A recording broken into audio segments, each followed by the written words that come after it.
여러분 안녕하십니까? 채널K 뉴스입니다. 이민세관 단속국의 현장 급습이 전격 단행됐습니다. 전국의 세븐일레븐 98곳을 급습해 21명을 체포했습니다. 10일 새벽 전국 세븐일레븐 98곳을 급습한 ICE는 종업원들의 연방 취업 자격 확인서 I-9 등을 포함한 고용 서류가 제대로 갖춰져 있는지에 대해 집중 감사를 실시했습니다. 결과 불법 체류자로 의심되는 21명을 긴급 체포했습니다. 뉴욕시 16곳을 포함한 워싱턴 DC, 캘리포니아, 콜로라도, 델라웨어, 플로리다, 일리노이 등 17개 주에서 집중적으로 이루어졌습니다. 현장에 도착한 수사관들은 고용 감사 통지서를 전달하고 근무 중인 직원을 대상으로 조사를 벌였습니다. 21명에게는 이민법원 출석이 요구됐으며 별도의 범죄 혐의가 적발되면 형사처벌도 내려질 전망입니다. ICE는 이번 단속이 불법 체류자를 고용하는 업주와 기업에 대한 강력한 경고라며 불법 고용을 부추기는 요인을 제거하기 위해 계속 노력하겠다는 입장을 밝혔습니다. ICE는 일터를 급습하는 불체자 색출 작전의 강화를 예고한 바 있습니다. 지난해 말에는 시카고 지역 제빵업체 등 식품업계의 현장 감사를 실시하는 등 전국적인 직장 급습 작전에 돌입했습니다. 세븐일레븐 단속은 과거 오바마 행정부 시절에도 14곳에 대해 급습을 단행한 바 있습니다. 연방국무부는 국가별 4단계 해외여행 위험 경보 시스템을 가동했습니다. 자국민의 안전을 도모하기 위해서입니다. 10일 CNN, AFP 통신 등에 의하면 국무부는 자국민의 해외 여행과 관련해 국가별 위험 수위를 알려주는 새로운 시스템을 가동하기 시작했습니다. 자국민에게 국가별 위험을 알려 안전을 도모하기 위한 것입니다. 이 시스템은 나라별로 위험 수위가 약한 1단계에서 여행하지 말아야 할 4단계로 구분했습니다. 우선 최상위 1단계는 통상적인 예방만 하면 되고 2단계는 주의를 더 기울여야 하며 여행하는 것을 재고해야 하는 3단계, 여행하면 안 되는 4단계까지입니다. 4단계 국가에는 북한을 포함 아프가니스탄, 중앙아프리카 공화국, 이란과 이라크, 리비아, 시리아, 예멘 등 11개국이 지정됐습니다. 예상외로 영국과 독일, 프랑스, 벨기에 등이 2단계로 지정되면서 국무부는 최근 서유럽 국가들을 대상으로 한 IS 테러 공격을 이유로 들었습니다. 하지만 민주 콩고 공화국도 2단계로 분류되면서 기준의 모호함이 지적되기도 했습니다. 치안이 불안한 멕시코도 2단계에 포함됐습니다. 쿠바를 4단계에서 3단계로 격상한 것도 의문이라는 반응이 나왔습니다. 뉴저지 팰리세이드 파크 타운의 한인 교육위원이 6명으로 늘어났습니다. 어제 저녁 새해 첫 교육위원 회의에서 3명의 한인 교육위원이 선서식을 갖고 타운 발전을 위해 노력하겠다는 다짐을 했습니다.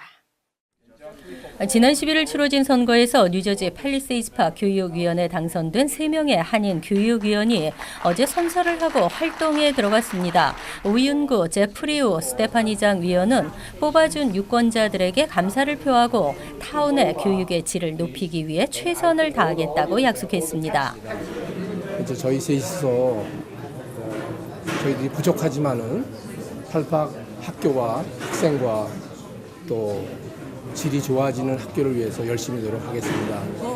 정말 학생들과 학부모님들과 또 선생님들에게 가장 중요하고 꼭 일어나야 되는 일이 무엇인지 잘 배우고 앞으로 중요한 일이 되게 많아요. 그래서 우리 파워파크 교육도 더 많이 좋게 만들어야 되고 건물도 이제 생각도 해야 되니까는 앞으로 잘 부탁드리겠습니다.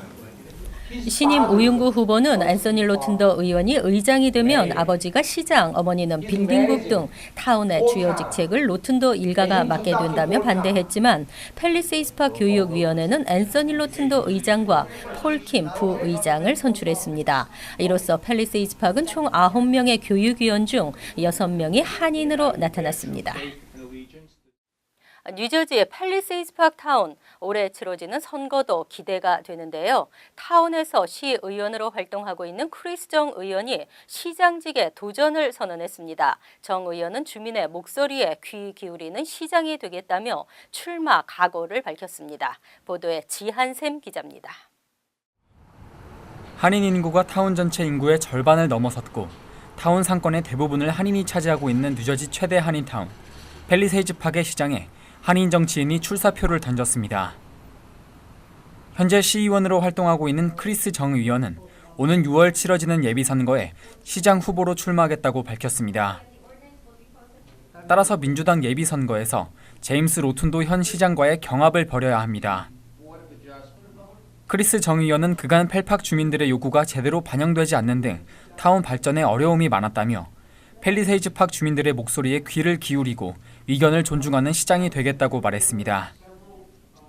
팰리세이즈 파크의 발전을 위해서는 새로운 아이디어와 새로운 리더십이 필요하다고 생각이 됐고 이제 앞으로 주민들과 더 가까이 주민들과 같이 합심해서 더욱더 좋은 타운을 만들기 위해서는 이런 트랜지션이 필요해서 제가 출마를 결심하게 됐습니다.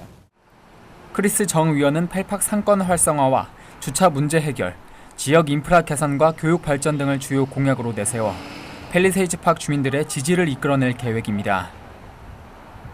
정 의원은 지난 2009년부터 2013년까지 팰리세이즈 파크 교육위원으로 활동했고 2014년부터는 시의원을 역임하고 있습니다.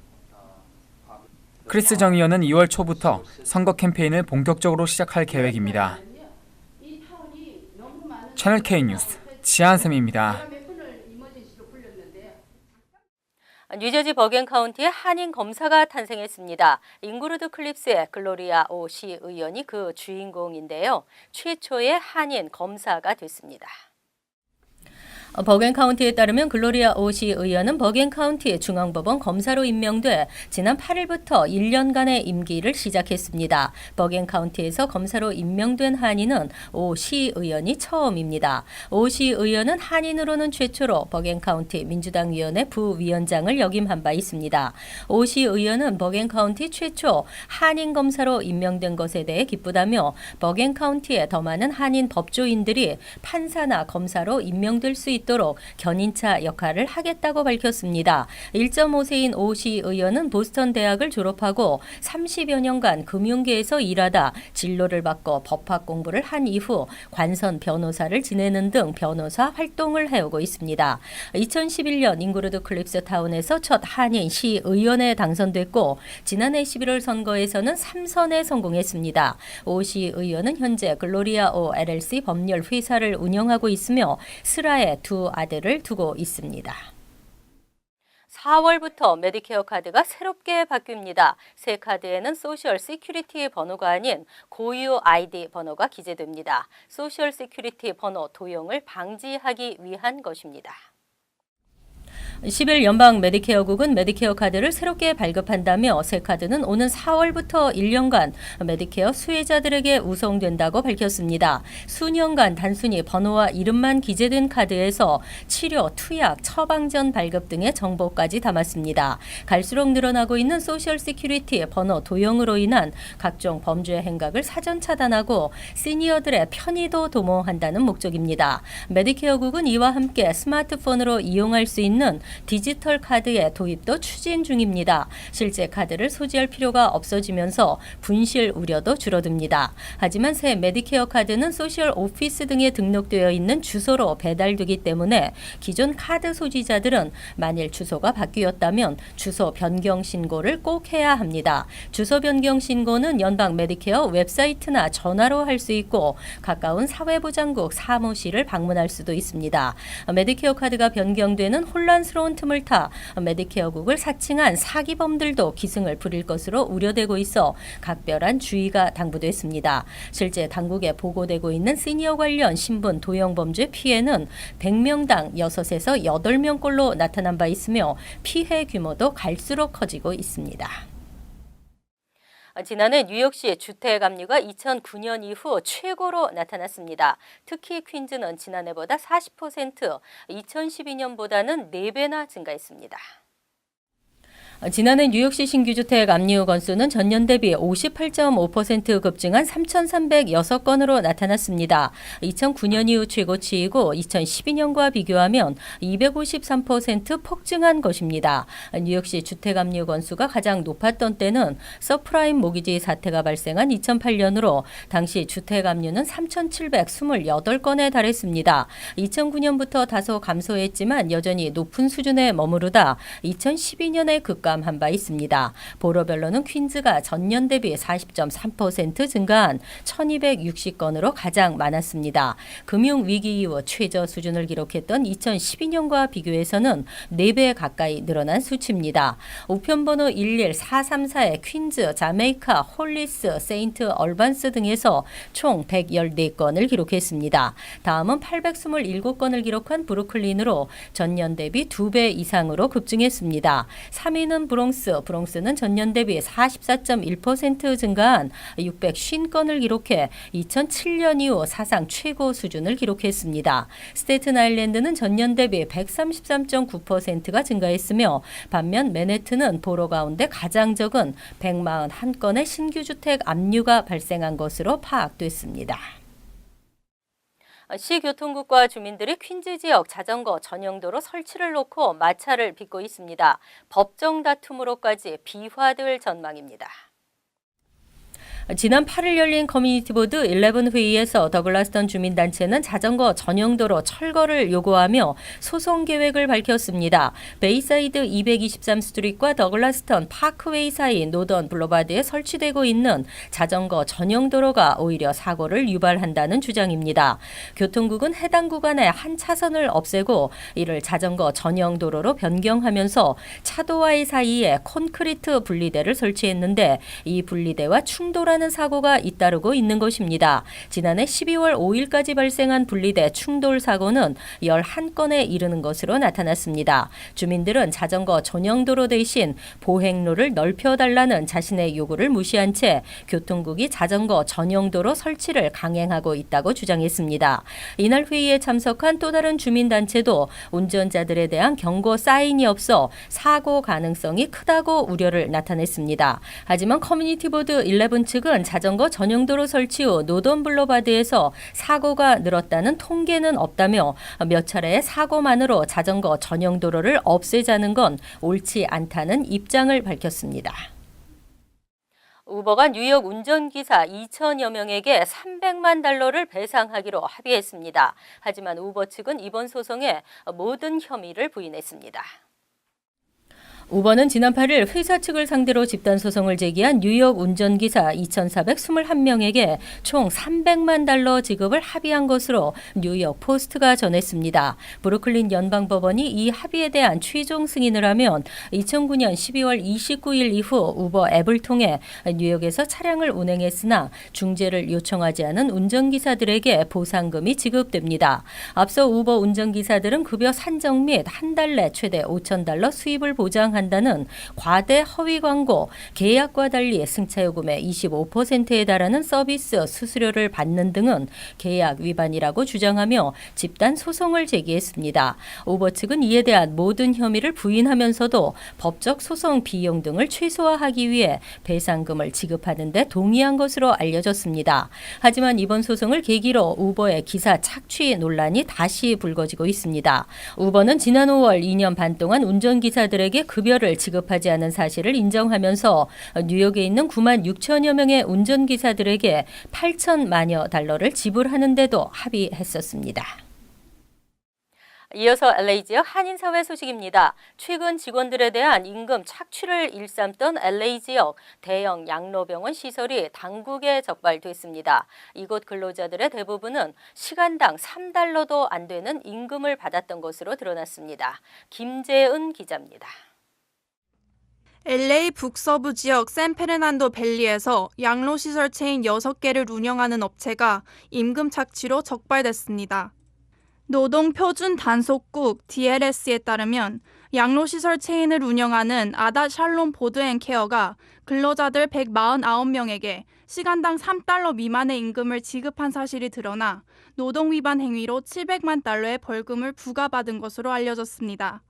특히 당국의 조사 과정에서 이 업체는 간병인들에게 오버타임과 쉬는 시간도 없이 24시간의 교대 근무를 요구했으며 급여 명세서에도 주요 정보들이 누락돼 있는 등 방만한 운영을 해온 것으로 드러났습니다. 당국은 근로자들이 지난 2014년 7월부터 3년 동안 한 달 월급이 1,800달러에 불과했다며 이는 근무 시간으로 계산했을 경우 시간당 2달러 40센트에서 2달러 88센트를 받은 것이라고 설명했습니다. 당시 캘리포니아주의 최저임금은 시간당 9달러에서 10달러 50센트로 양로병원의 근로자들이 얼마나 열악한 노동 환경에서 일했는지를 짐작할 수 있는 부분입니다. 이에 대해 당국은 수사 결과 근로자들의 대부분은 필리피노나 라티노였다며 특히 주 규정에 미숙한 이민자들 사이에서는 이 같은 임금 착취 사례가 빈번하게 발생하고 있다고 지적했습니다. 한편 적발된 양로시설 측은 당국의 법적 조치를 인정할 수 없다며 항소를 제기할 계획이라고 밝혔습니다. MBC 뉴스 김재현입니다. 영킴 전 캘리포니아주 하원 의원이 캘리포니아 39지구 연방 하원직 출마를 공식 발표했습니다. 영킴 전 의원은 지난 8일 은퇴 선언을 한 에드로이스 연방 하원 외교위원장의 공식적인 지지에 힘입어 39지구 연방 하원 의원직에 출마한다고 밝혔습니다.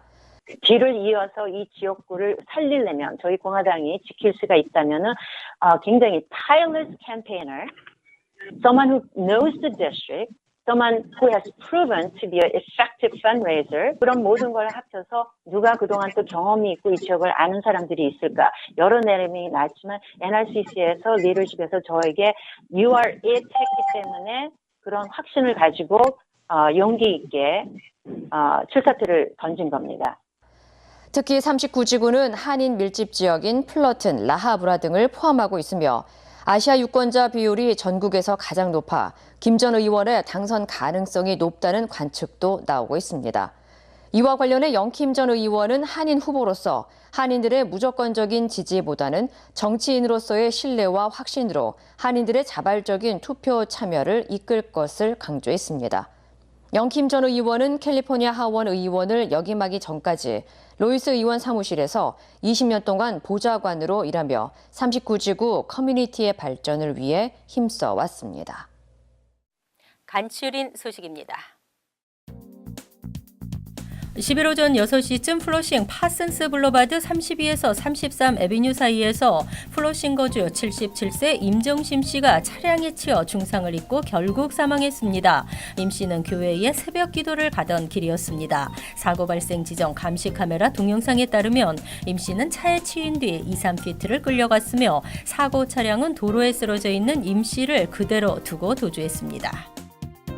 10일 뉴저지주 잉그루드 클립스 앨렌박시 의원은 마리오 크란잭 시장 등이 고의적으로 타운 정부 문서에 접근하지 못하도록 했다며 제기한 소송에서 승소했습니다.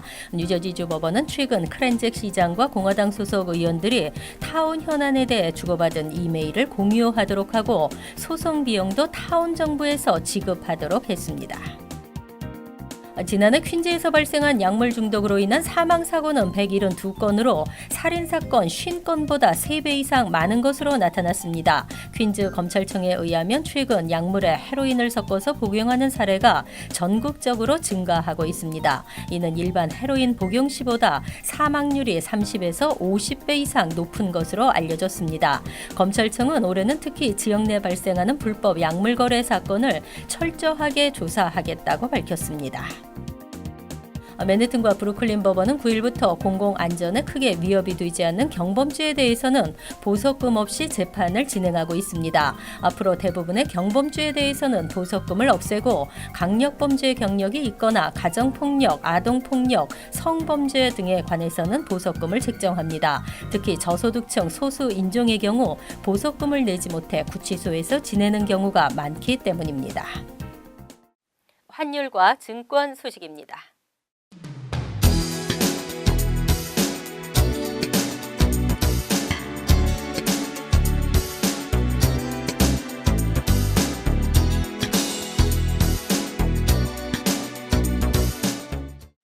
이어서 날씨입니다. 금요일은 포근한 날씨에 흐리고 때때로 비가 내리겠습니다. 낮 최고 기온은 59도, 섭씨 15도, 밤 최저 기온은 46도, 섭씨 8도로 예상됩니다. 토요일은 낮밤의 기온차가 심합니다. 오전 중 한 차례 소나기가 내리겠고 흐린 날씨가 이어집니다. 일요일은 기온이 뚝 떨어져 춥겠으며 대체로 맑겠습니다. 이상으로 채널K 뉴스를 마칩니다. 채널K와 함께 편안한 하루 되시기 바랍니다.